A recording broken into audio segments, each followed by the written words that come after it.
What's up, guys? My name is Elias, and I turned 30 this May. So, as a lover of comic books and comic book movies, I've decided to watch, review, and rank every single live action, theatrically released Marvel and DC film dating as far back as the 1950s to now in a series I call The Road to 30. Today, we're talking about 1992's Batman Returns. After Batman in 1989 was an absolute smash hit, of course, Warner Bros. Was going to give Tim Burton the reins to do whatever the heck he wanted with a sequel. And while this movie is more divisive than I thought it would be, in the superhero movie community, I personally believe it's arguably the best Batman movie that we've gotten.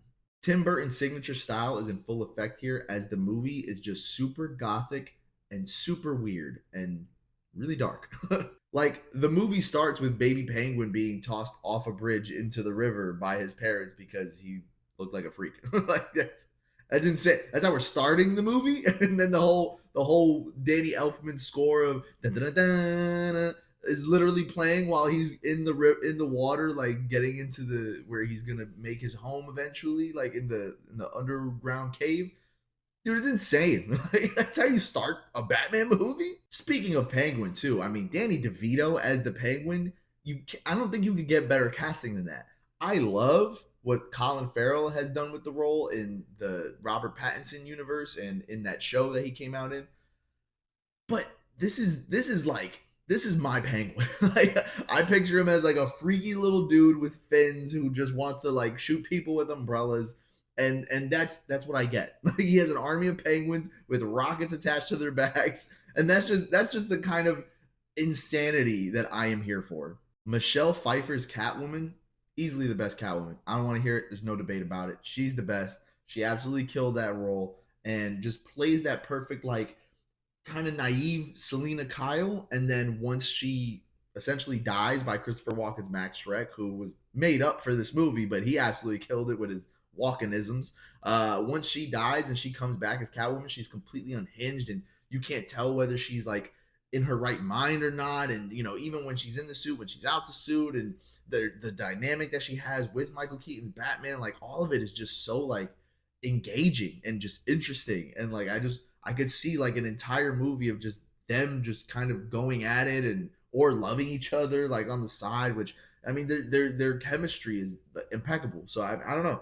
I really love Michelle Pfeiffer in this role. But of course, my man Michael Keaton is back. And I think this is his best turn in the role. Better than the first Batman movie and better than the Flash movie that came out a couple years ago. And there's one scene that proves it. In the beginning, well, it's like 20 minutes in, which is strange for the both Tim Burton movies, for Batman to only have like 20 minutes of screen time or less throughout both movies. But it's like 20 minutes in, and Bruce Wayne is just sitting in his chair. He's just waiting. He's waiting. He's like, I don't even have a purpose beyond being Batman. So I'm just gonna chill and wait until they need me. And then when that light finally shines in his mansion, he just goes, gets up, he walks toward the light, and he's ready to be Batman. And there's two things that I did not mention in my review for 1989's Batman, so we're going to get into it here. I love this version of the Batmobile. I think it is absolutely sick. It's probably my favorite Batmobile that we've ever gotten. So iconic, so many little gadgets to it, so many little different nuances to it.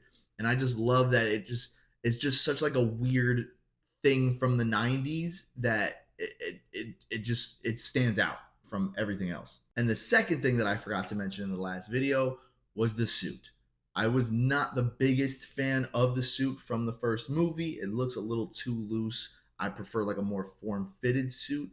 And this suit in Batman Returns just completely amplifies everything cool about the first suit and makes it form-fitting, makes it even meaner, makes it more like a Batman suit.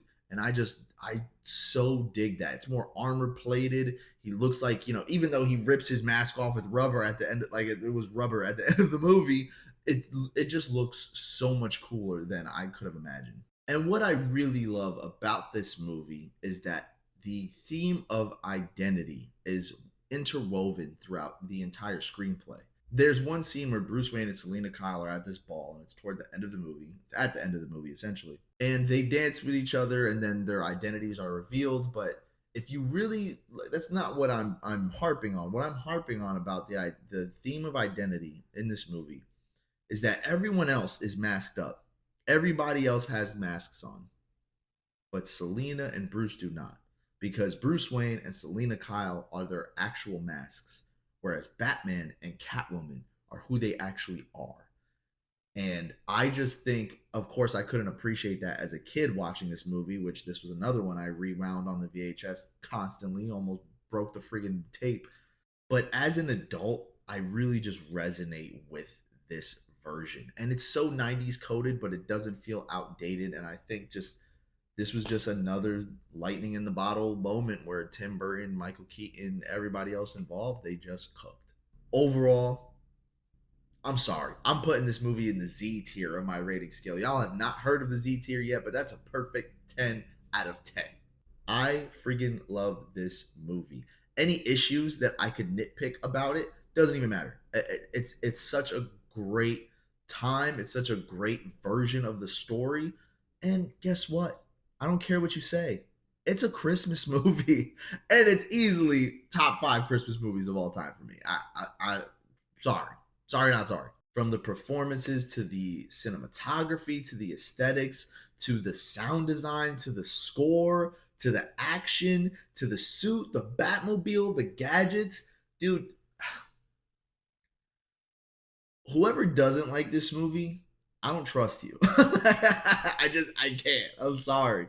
Like, this is one of the best, if not the best, Batman movies out there, and I'm going to die on that hill. It is what it is. But that's all I got for you guys. So if you enjoyed this video, remember to hit that like button and get in my comments with your thoughts on 1992's Batman Returns, as well as which movie you're excited for me to review next, whether it be from Marvel or DC. But until next time, guys, take care and God bless.